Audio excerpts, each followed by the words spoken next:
You heard our conversation yesterday, right? My eldest son and his wife are coming back home for the birth of their child. So I need you to move your stuff out to the yard. Excuse me? You can't have kids anyway. You don't help with my son's work, so the least you could do is make some room. But I'm paying $20,000 in rent. This is getting too tiring to deal with. I live with my mother-in-law, but now she wants me out of the house because my brother-in-law and his wife are returning. My mother-in-law, brother-in-law, his wife, and my husband. This house is full of problems. I've been trying to keep things running smoothly, but it's becoming a hassle to think about it all. I'm done thinking. Okay, I'll leave, but I can't just put my belongings in the yard. I'll come back later to pick them up. You're leaving? Thank you, that's a big help, my mother-in-law said, ignoring my pleas. I started packing my things and left the house. 7 seconds after stepping out the door, I took out my phone and called a junk removal service. Once I stopped thinking, no one could stop my actions.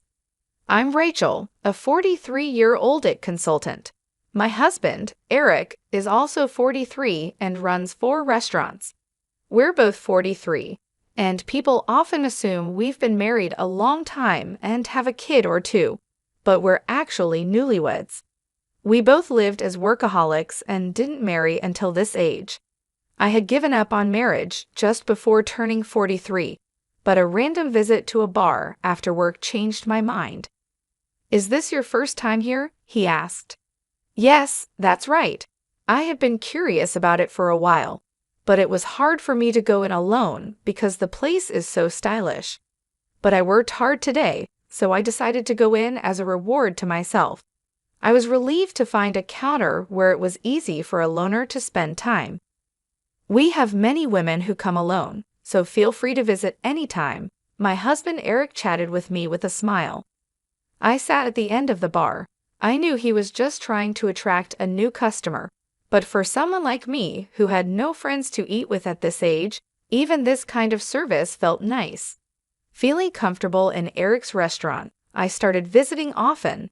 I always sat at the end of the bar, and it became normal for Eric to chat with me while I ate. What does an IT consultant do? He asked. I introduce it to companies and do strategic planning. I've worked with restaurants too. Once I suggested a tablet-based ordering system to reduce labor costs and improve efficiency. Oh, the system that's become common? How much does that cost? For a place like this, it would cost about this much, I said, punching numbers into my phone calculator and showing him the screen. No way, that's too much for a small business like mine. Eric shook his head and hands vigorously. Eric was curious and always eager to learn from our conversations. He looked for ways to apply new knowledge to his work. Even though it seemed like just a pleasant conversation, I was slowly drawn to his dedication. Likewise, Eric grew fond of me, seeing that I was hardworking. I'm always busy with work and can't talk much. How about we go out for dinner sometime? Excited about the chance to dine with a restaurateur, I eagerly agreed. I was thrilled to be asked out, but saying something so girlish at nearly 43 would be embarrassing, so let's just leave it at that. My husband didn't just ask me out that one day. He continued to invite me out for meals occasionally. It's natural for adult men and women who frequently dine together to develop a romantic relationship. We started dating, and 3 years later, as we both turned 43, we decided to get married. Feeling shy about being a bride at 43, I asked my husband to skip the wedding ceremony. We just took some photos of us dressed up. After we got married, I moved from my apartment to my husband's house. His house is a 4-story building with a garden and parking, located in a high-end area. The rent is apparently around $2,000. My husband was living there with his mother. Some might think it's unthinkable to live with a mother-in-law right after getting married, but I'm 43, so I didn't mind much. Plus, my mother-in-law is 71, and my father-in-law has passed away, so living together seemed necessary. When my husband suggested living with his mother, I immediately said it was okay. But after starting to live with my mother-in-law, I regretted accepting so quickly. When I moved into my husband's house, besides the bedroom for us, I even got a nice office room for myself. His house seemed too big for just 2 people, with many spare rooms. Once I settled in, I asked my husband, "Why do we need such a big house just for you and your mother?" He replied, "I have a brother 4 years older than me. He left home after college, and we've mostly lost touch. He hasn't been home at all, and it's been a few years since I've heard from him. He's been moving from job to job and place to place. He's the kind of man who might get into trouble and come back to me and Mom. So we decided to rent a bigger house. I think it's a little too big, but now that I'm married and you moved in, I guess it all worked out." While unboxing my books and arranging them on the shelf, my husband talked about his brother Stephen with a smile. "It seems Stephen is aimlessly hopping from job to job, but my husband doesn't think badly of him. Don't talk about that kid. What if he really comes back?" My mother-in-law appeared at the doorway of what would be my office, seemingly checking on us. It appears she doesn't have a good opinion of him, unlike my husband. It's understandable for a mother to be cold towards an eldest son who shirks his responsibilities. However, I'm worried that my husband and my mother-in-law might clash over his brother someday. Also, I'm not too fond of you either, Mom. Come on, we're going to live together now, so stop saying things like that. I'm not saying you should leave. I just need to make things clear from the start, my mother-in-law said as she walked away, her slippers making a padding sound. "I'm sorry, I'll talk to her," my husband said. "It's okay. I got a similar talk when we met for the wedding. I'll build a relationship with your mother as we live together," I replied, taking a book from my husband's paused hands and placing it on the shelf. "It seems she doesn't like my age. I'm 43, so it's not impossible to have children, but I guess it's a challenging thought. Also, Eric's elder brother Stephen is not married and has no children, so there's a high chance that my mother-in-law won't get to see her grandchildren. That's why she's disappointed and wishes Eric had married someone younger. To her, Stephen, who doesn't fulfill his role as the eldest son, and I, who can't fulfill my role as a wife in her eyes, are probably the same. I understand her feelings, but I can't change my age." Once the move was finished and our married life began, my mother-in-law's coldness towards me became clear. She ignored me when I spoke and tried to avoid me. It's a bit lonely, but since there's no harassment or physical violence, I guess it's okay for now. I could build a relationship with her over time. My bigger concern is Eric. "Are you okay with your work?" I asked. "No, it's pretty bad. I need to take action soon, but it's tough to arrange the finances," Eric said, sitting at the dining table with his head in his hands. I stopped doing the dishes and sat down in front of him to listen. These are tough times. Prices are soaring, expenses are climbing, and customers are tightening their wallets. There's no end in sight. If this keeps up, I might have to close another one of our stores, he continued. About a year into our marriage, the situation at Eric's restaurants worsened. One of the 4 stores had already closed, and it seemed another might have to shut down too. Seeing Eric's troubled face made me feel distressed, but my mother-in-law seemed unaffected by these troubles. "You're Eric's wife, but you don't help out at the store. You just do your own job. Can you really say you're fulfilling your role as a wife?" My mother-in-law overheard our conversation and hurled insults at me from her seat on the sofa. I wondered what she was thinking, but she has her own perspective. Eric has been running his own restaurant for nearly 12 years, overcoming various challenges. I believe he'll pull through this time too. You, his wife, shouldn't be making that face. Are you trying to feed into his anxiety and make him fail? "What a terrible wife," she shouted again from the living room to the dining room.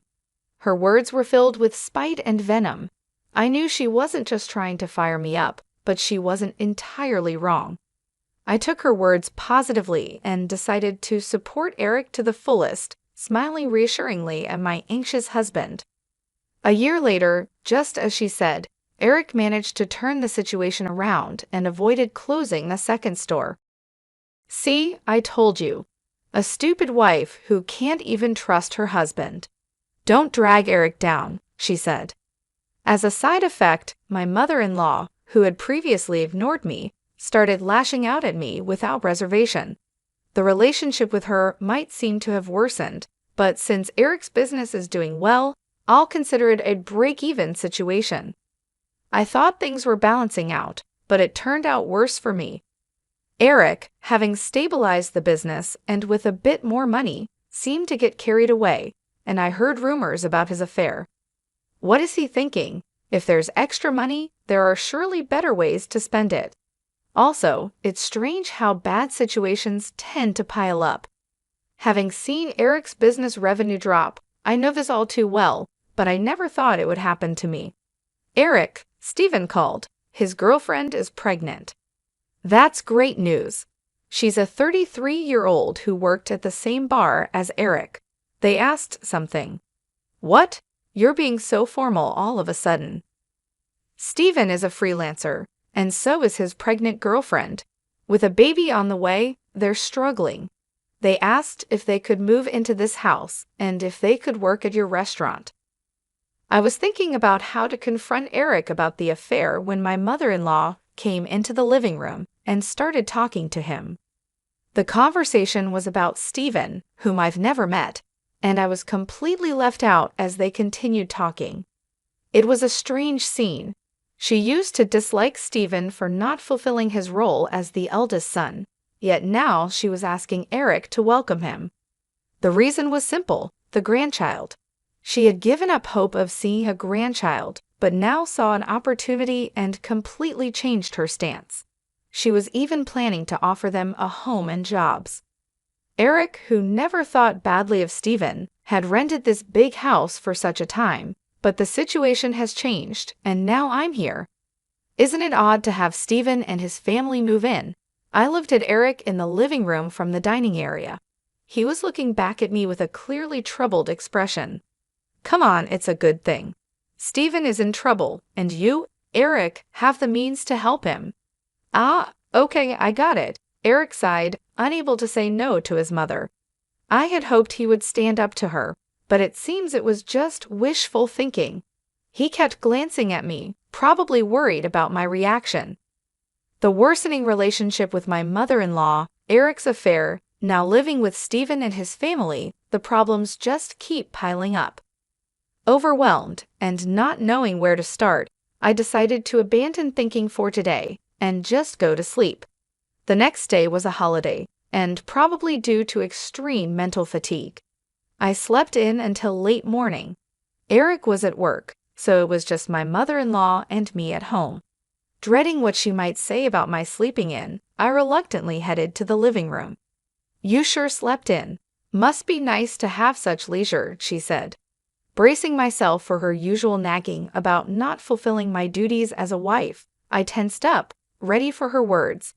However, what she said was much worse than I expected. You heard Eric and me talking yesterday, right? Stephen and his wife are coming back for a maternity leave visit, so move your stuff out to the yard. Excuse me, was I still groggy from sleep? Did she really mean I should live in the yard, or was she telling me to leave the house? You can't have kids anyway, and you don't help with Eric's work, so you should at least make room for Stephen and his family. We have 2 spare rooms left, so if you leave and your office is free, we can have a bedroom and a nursery for Stephen's family and a storage room for their stuff. Don't you think the room count and usage are just perfect? It seemed she was indeed telling me to leave. A storage room for Stephen's family. I'm being kicked out to make room for something that doesn't even seem necessary. Originally, I was allowed to use the office because there were spare rooms. I don't mind losing the office. A bedroom for Eric and me is enough. Stephen's family can live here without me leaving. Realizing that my mother-in-law now sees no reason for me to be in this house as a wife, since she can see her grandchild, I thought about the $20,000 I was paying in rent. I'm too tired to deal with all this. I decided to clear my mind and rest. silent with my mother-in-law.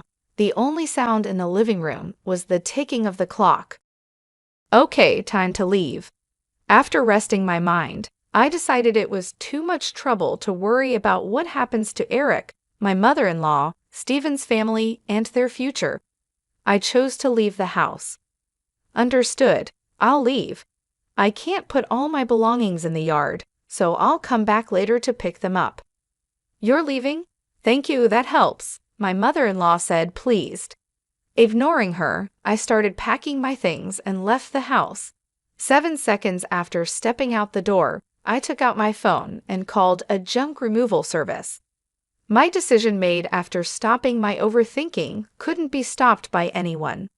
Let them all regret this choice later. I left the house. I decided to stay at a hotel for a while. I had called the junk removal service, but they needed some time to prepare. This worked out since I wanted some time too.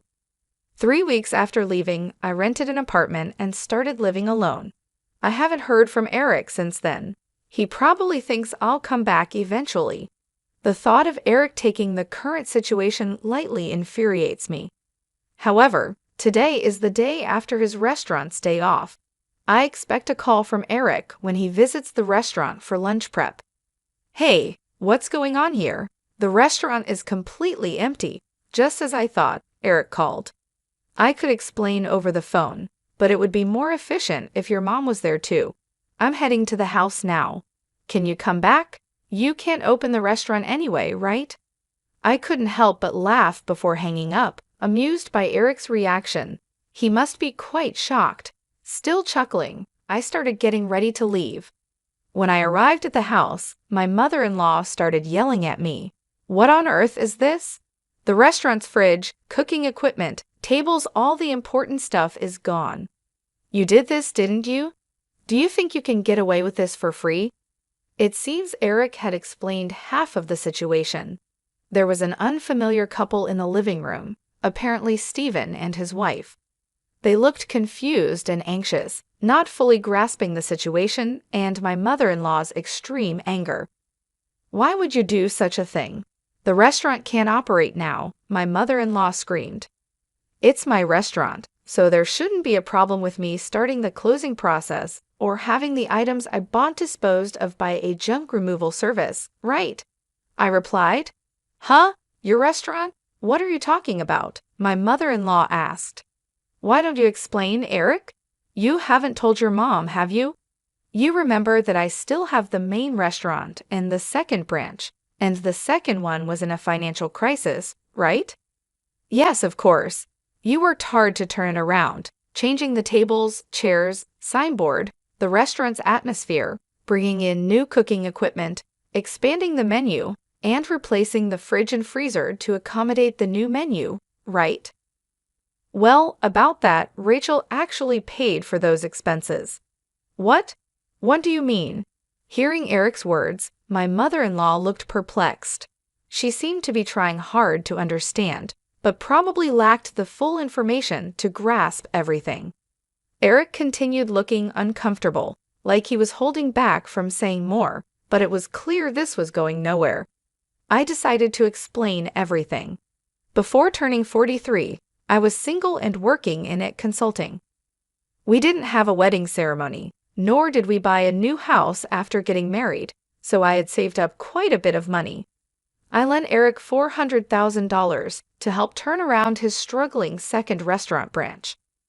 $400,000, but you can't just hand over such a large amount of money to your spouse, right? That's why I decided to buy the rights to the second branch and become its owner. I left most of the management to Eric, so there wasn't much for me to do as the owner. The only change was that Eric shifted his focus from the main branch to the second one for its recovery. When Eric's restaurant was in crisis, I showed my concern alongside him. It was when my mother-in-law yelled at me for not showing enough trust in my husband that I decided to support Eric to the fullest. My form of support was giving him the money I had saved during my single years. Eric, is this true? She asked. Yeah, it's true. She said it was okay if I failed and wasted the $400,000. She gave me the money, but since it was such a large amount, if it was going to fail anyway, she suggested becoming the owner. The plan was to pay back the borrowed $400,000 from the restaurant's earnings, but it was simpler for Rachel to become the owner and have the restaurant's income go directly to her. It also meant that she could decide whether to close the restaurant or not. It's a lie. Can something like that really happen? My mother-in-law exclaimed. I understand it's hard to believe hearing this all of a sudden. That's why I brought some evidence. I spread documents like the business license, transfer of rights agreement, and lease agreement on the table, proving that I was the owner of the restaurant. My mother-in-law's face turned red as she confirmed my name on those documents. Why didn't you say anything about this? You always talked about how you believed in Eric and how the restaurant was recovering, right? Even before we got married, you always encouraged Eric like that. He felt pressured by your words, but tried to live up to your expectations, not wanting to disappoint you as the head of the household. You're pretty cold to people like me and Steven who don't fulfill their roles, right? That's why Eric couldn't tell you he borrowed a large sum of money from me. He could have just told me, she protested. That's why Eric couldn't speak his mind, because she gets upset easily. People like my mother-in-law often don't realize they're putting pressure on others. They might think it's just a small thing to say, but for the one under pressure, it's a huge burden, not something they can easily talk about.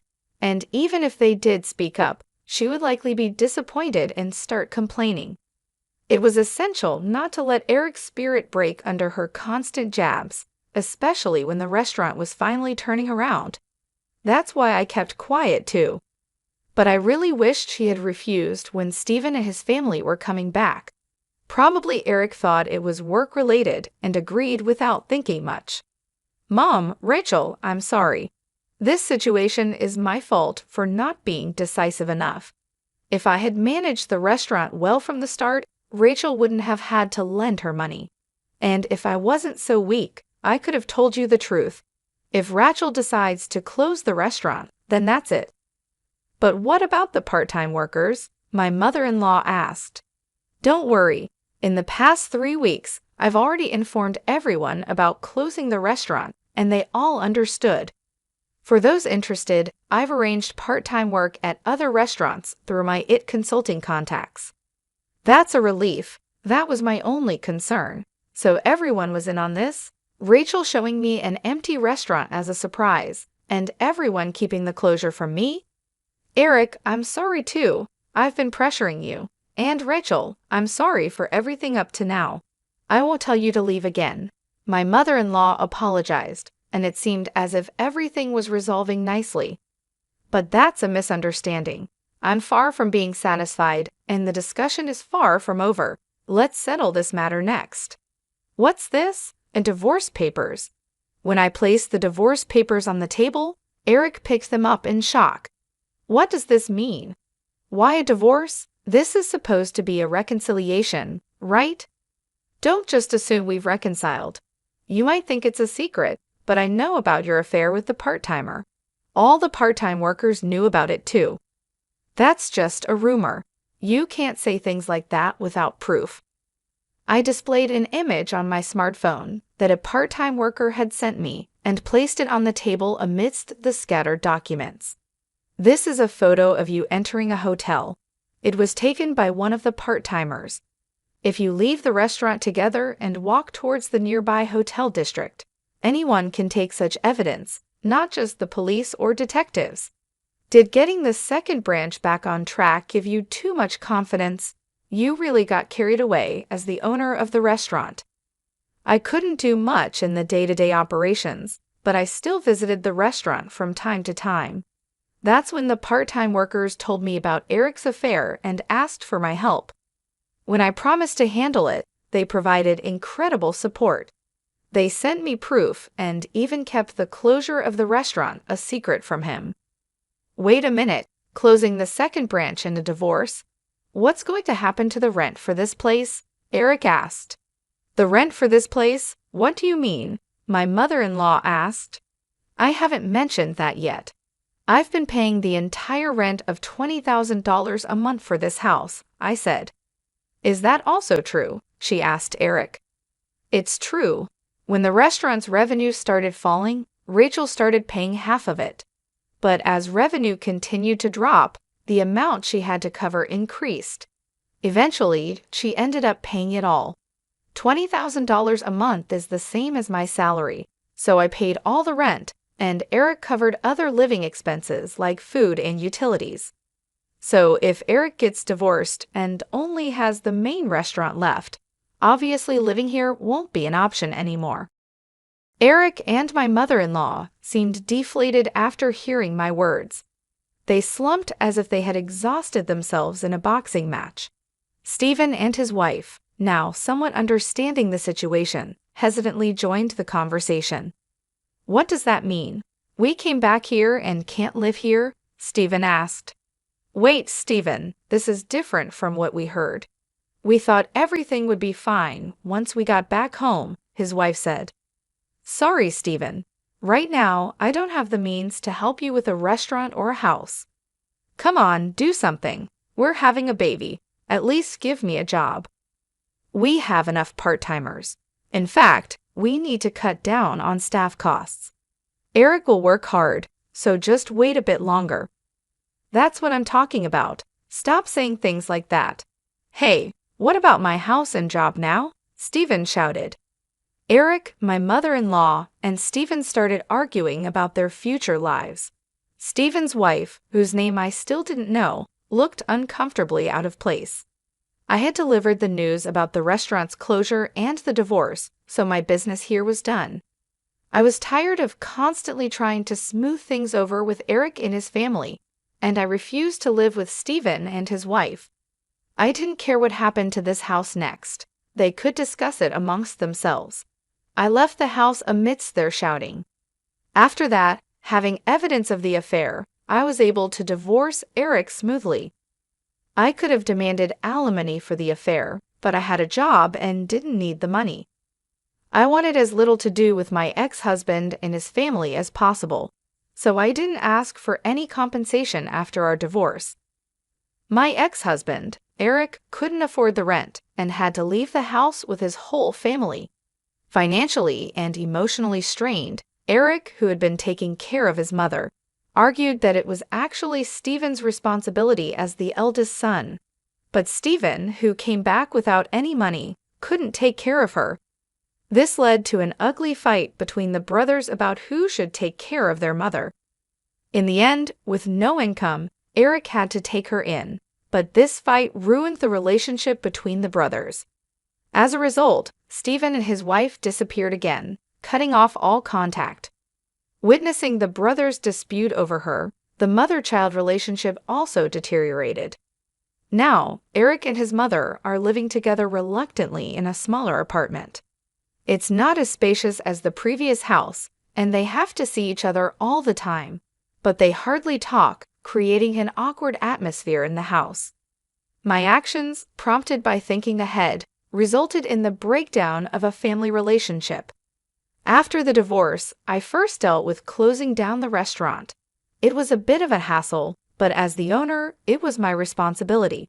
However, the fridge, cooking equipment, tables, and chairs I had removed were fairly new, so I managed to sell them at a good price. Adding just a little more money allowed me to finish the restaurant's closure. Though it was a brief period, being a restaurant owner and handling its closure was an experience. I believe these experiences will be useful in my consulting work someday. I guess work suits me better than marriage. Convinced of this, I continue to work hard today.